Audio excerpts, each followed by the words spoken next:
Hello everyone and welcome to the show. So today I'm going to be talking about where did blockchain art begin? As a space it does have an interesting history, even though it's only about 5 years old. So let's talk about the inception. Let's start where it all began, which is kind of a project called CryptoPunks, but arguably there's a project called Monograph that was announced at Couchbase in 2014. There's a video on YouTube of Chris talking about it. This is kind of the first ever real crypto art project. People had kind of, I'm sure, thought about the idea before, but this is the first project where it was really traced. I believe Monograph was built with Bitcoin. I believe Monograph was built with the Bitcoin blockchain. I could be incorrect about that, but it allows the tracking of digital works of art, essentially. I believe the Monograph site is still live. You can go check it out. I'll put a link down in the description. But really that is kind of where it started. But let's have a look at the beginning of the technology that's allowed this recent boom in crypto art. So really one of the places that it started was a project called CryptoPunks and Rare Pepes as well. CryptoPunks are just 8-bit images on the blockchain. There's 10,000 unique punks to collect. They're unique collectible punks.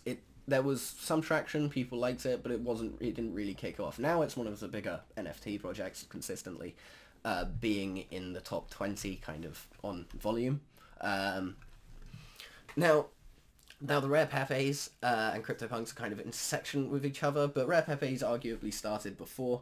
CryptoPunks was just the first thing that was really built on what we call the ERC 721 protocol, which is our standard, which is what we use for non-fungible tokens on 99% of the projects which are involving digital art. Obviously some gaming projects use ERC 11551. Which is more for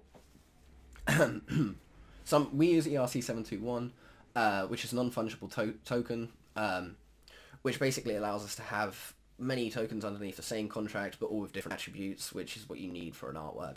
I've spoken about ERC a lot in the past, so I won't be covering it again here. But getting back to where we were. So after CryptoPunks, in 2017, we had something happen that everyone remembers, which is the dawn of the CryptoKitty. The CryptoKitties came in making something like 16 million in their first 3 months, or at least having that transaction run through their smart contract. Kitties selling for over 100,000. Something unbelievably incredible happened, bizarre. People were paying huge amounts for these digital items. Now, before it had happened, Homer Pepe had sold for something around $30,000. There were other Pepes that had sold for extreme amounts on the Rare Pepe network, which is something that I had spoken about just now. The Rare Pepe network, for those who are wondering, isn't built on Ethereum. I believe it's built on a version of the Bitcoin blockchain, or it's on its own blockchain, which is Pepe Cash. CryptoKitties kind of kicked it off in the sense of actually bringing in a lot of money. And arguably, CryptoKitties is kind of the first B2C in blockchain, excluding exchanges, where actual general consumers who may not have used blockchain, who may not even care about blockchain, get involved and collect the cats because the cats are fun. Now, the reason that I think CryptoKitties inspired a lot of people is, other from the obvious of you can create a game and people will pay for it, it unlocks the idea that people will pay for intangible goods. It paved the way that people will pay for intangible goods.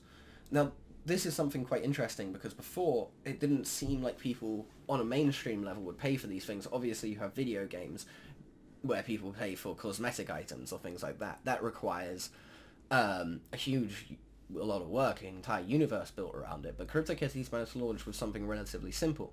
Now if people will pay for those intangible images, and we have a methodology by which we can get them on the blockchain, logic would dictate that people would pay for digital art, and of course that's true. What happened in 2018 is we kind of saw the next wave of stuff launch. Now we had Masonons, I always pronounce that incorrectly, I'll put the link down below. But it allows for the fractionalization. They hold the art token. If you have a look at CoinMarketCap and just type in art, you'll see the art token. I'll have that come up now. They allow for the fractionalization of assets. We had a lot of news come out about an Andy Warhol that was fractionalized and sold. And then we've got other projects like Rare Art Labs who launched, and kind of the renaissance began in crypto art. And now we have a few major platforms.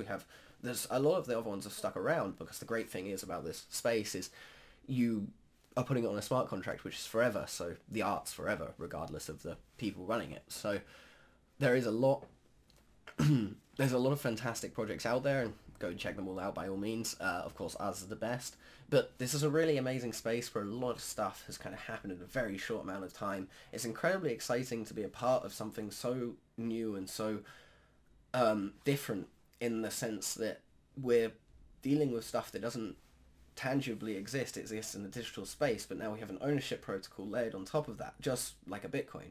For those who are finding it hard to understand, we own an artwork in the same way that we can own an intangible coin, like a Bitcoin or anything like that.